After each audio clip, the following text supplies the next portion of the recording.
Mile margin records. Hello guys, welcome back to our channel Cinematic World, and this is Shiva.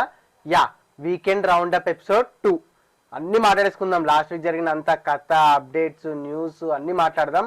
Baahubali అల్చెల్ collections, mass జాతర response, hold, teasers, SM29 count down అన్ని మాట్లాడేద్దాం. మరి జర మన content నచ్చితే like, share and subscribe చేసుకొని ఇప్పుడు కొట్టేసేయండి please. కోట్ల వ్యవహారం చేసేవాళ్ళ మాత్రం చేయలేమా ఏంది? First Baahubali epic Baahubali experience నిజంగా చాలా చాలా చాలా చాలా ఫ్రెష్గా అనిపించింది. Never before experience. మళ్ళీ అసలు అన్ని ఏళ్ళ తర్వాత, ఈవెన్ ఆఫ్టర్ 10 years తర్వాత 100 times చూసిన తర్వాత కూడా అదే లెవెల్ హై, అదే లెవెల్ ఎక్స్పీరియన్స్, అదే లెవెల్ గూస్ బంప్స్. జక్కన్న నిన్ను మించిన డైరెక్టర్ రాడు లేడు కన్ఫర్మ్. ఇంకా నాకేమనిపిస్తుందంటే ఇప్పుడు వచ్చే సినిమాలు ఏవి కూడా అసలు బాహుబలికి దగ్గర దాకా కాదు కదా, 10% కూడా మ్యాచ్ చేయట్లేదు. ఎందుకో అర్థం కావట్లేదు. మరి orange visuals, orange making, orange graphics కానీ, అసలు ఆ థింకింగ్ కానీ, పర్స్పెక్టివ్ కానీ నిజంగా కనిపిస్తున్న ఎఫర్ట్స్ నిజంగా చాలా ఏదో సినిమా తీసేయాలి, ఏదో పెద్ద లైక్ ఎట్లా అంటే ఒక భారీ బడ్జెట్ సినిమా తీసేయాలి, కొట్టేసేయాలి, కలెక్షన్స్ వచ్చేసేయాలి అన్నట్టు కాకుండా ఒక హానెస్ట్ ఫిలిం మేకింగ్ అనిపించింది బాహుబలిలో. మళ్ళీ అసలు ఇప్పుడున్న దాంట్లో అసలు విజువల్స్ లేవు, విఎఫ్ఎక్స్ లేదు, అన్ని ఆ గ్రీన్ స్క్రీన్లు, అదే ఆ లిప్ సింకులు లేవు, ఏమీ లేదు. అసలు నిజంగా అప్పట్లోనే అంత ఏమంటారు ఎఫర్ట్స్ కానీ, అంత టేకింగ్ కానీ నిజంగా నెక్స్ట్ లెవెల్. ప్రతి సీన్ హై ఇస్తానే ఉంది. మావాడితో అన్నా కూడా, అరే అసలు 3.5 hours 4 hours అన్నారు కదా రా, ఏందిరా అప్పుడే అయిపోయింది టైం అన్నట్టు అనిపించింది. నిజంగా క్రేజీ ఎక్స్పీరియన్స్, ఎప్పటికి గుర్తుండిపోద్ది. అండ్ కలెక్షన్స్ విషయానికి వస్తే తెలిసిందే, Day 1 all time epic record south India పరంగా. తెలుగు స్టేట్స్ పరంగా Day 1 నైజాం 4.5 కోట్లు, ఇది all time record. Khaleja record break అయింది. కలేజా 3.4 కోట్లు, సీడెడ్లో 1.03 కోట్లు, వైజాగ్లో 85 లక్షలు, ఈస్ట్లో 50 లక్షలు, వెస్ట్లో 50 లక్షలు, గుంటూరులో 56 లక్షలు, కృష్ణాలో 58 లక్షలు, నెల్లూరులో 40 లక్షలు. అలా తెలుగు స్టేట్స్ లో ఫస్ట్ డే 8.92 కోట్ల గ్రాస్ తో all time record, mile margin record. ముందు గబ్బర్ సింగ్ రికార్డ్ 5.9 crore ఉంటుంది, అండ్ కలేజా 5.4 ఉంటుంది. సో వాటిని బ్రేక్ చేసింది. అండ్ కర్ణాటకలో 1.5 కోట్లు, తమిళనాడు కేరళ కలిపి 1.05 కోట్లు, నార్త్ మొత్తం 1.7 కోట్లు, ఓవర్సీస్ లో 6.5 కోట్లు. అలా టోటల్ వరల్డ్ వైడ్ గా 19.67 కోట్ల గ్రాస్ తో all time epic record. And ఇంకా అయిపోలేదు, సెకండ్ డే 4.75 crore కొట్టింది తెలుగు స్టేట్స్ లో. ఎపిక్ అసలు కొన్ని సినిమాలకు ఫస్ట్ డే కూడా అంత రాలేదు. అలా టోటల్ వరల్డ్ అంటే లైక్ తెలుగు స్టేట్స్ కలిపి 2 days లో నైజాంలో 7.47 కోట్లు, సీడెడ్ లో 1.6 కోట్లు, టోటల్ ఆంధ్రాలో 4.74 కోట్ల గ్రాస్ కొట్టింది. అలా 2 days లో తెలుగు స్టేట్స్ లో 13.8 కోట్లు, అండ్ కర్ణాటకలో 2.27 కోట్లు, తమిళనాడు అండ్ కేరళ కలిపి 1.2 కోట్లు, హిందీ మొత్తం అదే నార్త్ మొత్తం కలిపి 3.3 కోట్లు, ఓవర్సీస్ లో 10 కోట్లు. అలా టోటల్ వరల్డ్ వైడ్ గా 2 days లో 30.6 కోట్ల గ్రాస్ కలెక్ట్ చేసింది. ఇవాళ సండే కూడా బుకింగ్స్ ర్యాంప్ ఉన్నాయి కాబట్టి 50 టచ్ చేద్దాని అనుకుంటున్నాను, చూడాలి.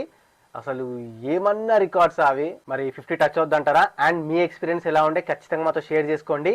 కమింగ్ టు మాస్ జాతర రెస్పాన్స్ అండ్ కలెక్షన్స్. రెస్పాన్స్ అయితే ఫ్లాప్ టాకే వచ్చింది ప్రీమియర్స్ నుంచి. అసలు ఏ ధైర్యంతో ప్రీమియర్స్ వేస్తున్నారు అయ్యా మీరు, ఎందుకు? సినిమా కమర్షియల్ సినిమా ఇట్లాగా మిక్స్డ్ టాకే వస్తుంది. ఎట్లా చూసుకున్నా అది ఎంత బాగున్నా కూడా ఖచ్చితంగా మిక్స్డ్ టాకే వస్తుంది. ఇప్పుడు ఈ జనరేషన్లో ఇంత ఏమంటారు, ఇంత మారిన తర్వాత ఫిల్మ్ ఇండస్ట్రీ అయినా కూడా ప్రీమియర్స్ వేసి ఎందుకు దొబ్బెట్టుకుంటారో అర్థం కాదు. ఆ ప్రీమియర్స్తోనే టాక్ ఎట్లాగా చచ్చిపోయింది. మరి దాని తర్వాత ఫస్ట్ డే మొత్తానికే flop talk. Book my show BMS track కూడా అంత లేదు, ఏం లేదు. కలెక్షన్స్ కూడా ప్రీమియర్స్ 5 crore వచ్చాయి approx gross. Share 2.9 crore share ప్రీమియర్స్వి. And Telugu states first day Telugu states మొత్తం కలిపి, అంటే తెలుగు స్టేట్స్లో ఒక 2.5 crore, వరల్డ్ వైడ్ కలిపి 3.5 crore వచ్చింది. ఇంకా ఏరియా వైజ్గా రాలేదు, రాగానే కమ్యూనిటీలో పోస్ట్ పెడతాం. So first day and premieres కలిపి అప్రాక్స్గా 6 change షేర్, 12 crore వరకు గ్రాస్ వచ్చింది. మరి 2 days కలిపి ఎంత వస్తుందో చూద్దాం. రెస్పాన్స్ అయితే బాగాలేదు. మరి 20 crore బ్రేక్ ఈవెన్ కాబట్టి ఏమైనా దగ్గర దాకా వెళ్తుందో చూద్దాం.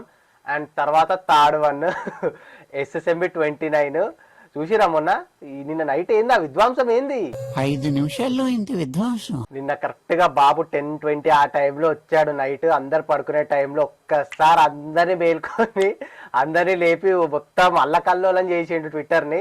ఫ్యాన్స్ అంతా ఒకటే హల్చల్ హంగామా. నిన్న బాబు వచ్చాడు. ఇట్స్ నవంబర్ ఆల్రెడీ, ఏమన్నా అప్డేట్ ఉందని అడిగాడు. మన జక్కన్న రాజమౌళి వచ్చి ఇప్పుడేగా స్టార్ట్ అయింది, వీళ్ళు రివీల్ 1 by 1 ఒక్కొక్కటి వదులుదాం అనగానే మహేష్ బాబు వచ్చి మళ్ళీ ఏం సార్ 2030లో స్టార్ట్ చేస్తారు, ఇంకెన్ని రోజులు వెయిట్ చేయాలి, ఆల్రెడీ ప్రియాంక చోప్రా స్టోరీస్ పెడతానే ఉందని ప్రియాంక చోప్రాని ట్యాగ్ చేసిండు. ప్రియాంక చోప్రా వచ్చి ఏంది నేను స్టోరీ అంతా లీక్ చేయాలా అని చెప్పాను. కానీ మళ్ళీ బాబు వచ్చి ఏంది నువ్వు అన్ని మన జక్కన్ వచ్చి మళ్ళీ అన్ని ఏంది సర్ప్రైజ్ అన్ని ఇక్కడే రివీల్ చేస్తున్నావు మహేష్ అని చెప్పాను. కానీ అదేంది ఇది సర్ప్రైజ్, ఆ పృథ్వీరాజ్ సుకుమార్ అని ఉన్నాడని చెప్పలేదు అని చెప్పి ఆయన ట్యాగ్ చేసిండు.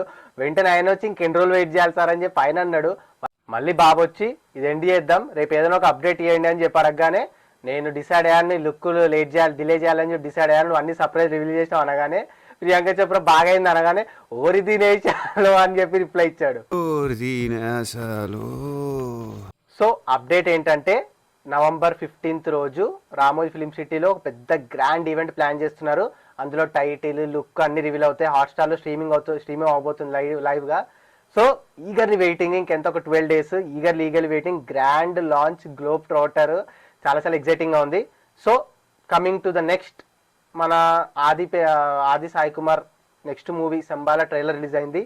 ఈసారి కొంచెం డిఫరెంట్గా ట్రై చేశాడు, చాలా గ్యాప్ తీసుకున్నాడు. ట్రైలర్ కూడా బాగుంది, కొంచెం మిస్టరీ యాంగిల్ కానీ ఆ విలేజ్ బ్యాక్ డ్రాప్ సెటప్ అంతా బాగా అనిపించింది. కొంచెం ఎగ్జైటింగ్గా ఇంట్రెస్టింగ్గా అనిపించింది ట్రైలర్ ఓవరాల్గా. సో చూడకపోతే ఒక లుక్ వేయండి. అండ్ ఛాంపియన్ మన రోషన్ శ్రీకాంత్ వాళ్ళ అబ్బాయి రోషన్ది కూడా టీజర్ వచ్చింది. చాలా డిఫరెంట్గా చాలా బాగున్నాడు, చూడడానికి ఎంగేజింగ్గా ఉండే. Champion and like pan India వైడ్గా రిలీజ్ అవుతుంది. సో ఎగ్జైటింగ్గా ఉండే, అది కూడా కొంచెం నాకు తెలిసి రియల్ స్టోరీ లాగా బేస్ చేసుకొని తీస్తున్నారు అనిపించింది. అండ్ తర్వాత శర్వానంద్ బైకర్ గ్లిమ్స్ కూడా వచ్చింది. మన బాహుబలి సినిమాకి మాస్ జాతరకి అటాచ్ చేశారు, థియేటర్లోనే చూసాం. చాలా చాలా చాలా లైక్ ఎట్లా అంటే ఒక అడ్రెనల్ రష్ టైప్ అనిపించింది, బాగుండే. అంటే ఇలాంటి బైక్ రేసింగ్ సినిమాలు మన తెలుగులో ఇప్పటివరకు రాలేదు. సో ఎంకరేజ్ చేద్దాం బాగుంటే. అండ్ తర్వాత కాంతార సినిమా ఇంకా నడుస్తుంది ఆ థియేటర్లో. నిన్న కూడా మంచి వర్త్ షేర్ వచ్చింది, అప్పుడే ఓటీటీ 2 days బ్యాకే. మీకు మళ్ళా థియేటర్కి రావట్లే అని చెప్పి అడిగే అది ఏమంటారు అర్హత లేదయ్యా మీకు, వేస్ట్ అయ్యా వేస్ట్. ఎందుకు ఆల్రెడీ ఇంకా నడుస్తుంది, ఇవాళ కూడా మంచి హోల్డ్ ఉందంట బుక్ మై షో బుకింగ్స్ పరంగా. ఎందుకు అంత తొందరగా వేస్తారో, మళ్ళీ అది కూడా మంచి సీక్వెల్ హిట్ అయింది, బ్లాక్ బస్టర్ అయింది, 900కి దగ్గరగా ఉంది, ఆయన కూడా ఇచ్చి పడేసారు, మాట్లాడే వేస్ట్. అండ్ తర్వాత మొన్న పెద్దది హీరోయిన్ లుక్ రివీల్ అయింది. మ్యాటర్ ఏంటంటే అందులో mega power star Ram Charan అనే పడ్డది ట్యాగ్, గ్లోబల్ స్టార్ అనేది లేదు. అండ్ మూవీలో కూడా నెక్స్ట్ వచ్చే మూవీస్లో కూడా గ్లోబల్ స్టార్ ట్యాగ్ అనేది ఉండదని చెప్పి టాక్ నడుస్తుంది. మరి దీని మీద మీ ఒపీనియన్ ఏంటి? ఎందుకు మాస్టర్ మాటిమాటికి అడుగుతారు? అఫ్ కోర్స్ చాలా మంది ట్రోల్ చేశారు, దాని మీద మస్తు నెగిటివిటీ అయింది రామ్ చరణ్ పైన. అందరి నుంచి, అన్ని ఫ్యాండమ్స్ నుంచి, అందరి జనరల్ ఆడియన్స్ నుంచి కూడా ఒక సినిమాకే గ్లోబల్ స్టార్ అనే ట్యాగ్ పడడం, పైగా గేమ్ చేంజర్ యాక్టర్ ఫ్లాప్ అవ్వడం చాలా చాలా నెగిటివిటీ తీసుకొచ్చింది. ఇది ఒక మంచి మూవే, బట్ చూద్దాం ఇది ఎలా అక్కడ దాకా ఎలా వెళ్ళింది, అసలు ఎలా రిసీవ్ చేసుకున్నాడు రామ్ చరణ్, నెక్స్ట్ మూవీస్లో నిజంగానే ఉండదా అనేది చూడాలి. మీకేమనిపిస్తుందో దీని మీద థాట్స్ అనేది కింద మాతో షేర్ చేసుకోండి. అండ్ అది గైస్, బాహుబలి, మాస్ జాతర, రకరకాల టీజర్స్, SM29 హల్చల్, అండ్ మన Kantara news, Baahubali experience, so అన్నీ కవర్ చేసానని అనుకుంటున్నా, మోస్ట్లీ అన్నీ. ఇంకేమన్నా మిస్ అయ్యి ఉంటే కింద చెప్పండి, మళ్ళీ మాట్లాడదాం నెక్స్ట్ వీక్ కూడా. మరి వేటి కోసం మీరు ఈగర్గా వెయిట్ చేస్తున్నారు, మీ కథ ఏంది, అంతా మీ థాట్స్ ఏంది అనేది కింద మాతో షేర్ చేసుకుని డెఫినెట్గా ఇంకో మంచి ఇంట్రెస్టింగ్ వీడియోతో మళ్ళీ కలుద్దాం. Bye, signing off, Team Cinematic world.